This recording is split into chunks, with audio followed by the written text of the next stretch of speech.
Ruth ప్రభువుని హత్తుకుంది కదా, అర్థం హత్తుకుందంటే ప్రభుని కూడా హత్తుకుందండి. సరే, ఒకేసారి అడుగుతాను, చదువు ఒకేసారి ఆన్సర్ చేయాలి. మంచిగా వినండి. ఫస్ట్ తొందరగా ఆన్సర్ చేశారా మీరు పాస్ చేసినట్టే, సరేనా? మీరే ఆన్సర్ చెప్పినట్టు వాళ్ళకి, సరేనా? జాగ్రత్తగా వినండి. రూతు టీం వాళ్ళు ప్రశ్న జాగ్రత్తగా వినండి. రూతు యొక్క భర్త పేరేంటి? ఆలోచించి చెప్పాలా. రూతు యొక్క భర్త పేరు రిఫరెన్స్ కూడా చెప్పాలి. ఆలోచించి చెప్పాలి, ఒకటే ఉంటుంది, లేదంటే క్వశ్చన్ క్యాన్సిల్ అవుతుంది. నేను ఆలోచించి చెప్పమన్నా. చెప్పు. అయ్యో, మొదటి భర్త అమ్మా, ఇంకొంత అయిపోయింది. ఇంకా కాదంటే ఇంకేం చెప్తారు చెప్పండి. మీరు ఆన్సర్ చెప్పండి, కానీ దానికి లేదు.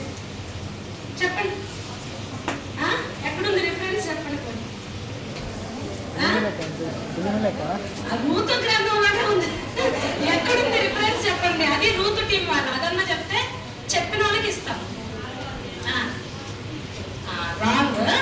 ఎక్కడుంటుందంటే రూతు గ్రంథము 4వ అధ్యాయం 10వ వచనంలో ఉంటుంది. రూతు మహలోని యొక్క భార్య.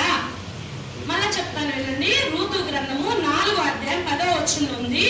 రూతు మహలోని యొక్క భార్య. సరే, క్వశ్చన్ చూసారా? ఎవ్వరి కాకుండా, అందుకే ఒక్కసారి ఆలోచించండి. అలా త్వరగా చెప్పొద్దు, తెలిసినట్లే ఉంటాయి. అంత చూడండి, ఎవ్వరికి గిఫ్ట్ రాకుండా అయిపోయింది. ఇప్పుడు ఆంటీ నేను తీసుకోవాలా, లేకపోతే సార్ కూడా లెక్క తీసుకోవాలి కదా. మంచిగా ఆలోచించి చెప్పాలి. ఇప్పుడు మీరు అయిపోయింది అంటే ఇప్పుడు మీకు ఎవరన్నారు కదా, ఎస్టర్ వాళ్ళేనా? రూతు వాళ్ళకి ఇద్దాము ఛాన్స్.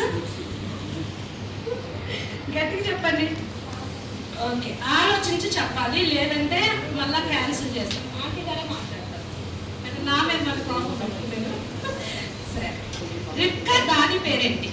రిబ్కా దాది పేరు ఏంటి? రిబ్కా దాది పేరు ఏంటి?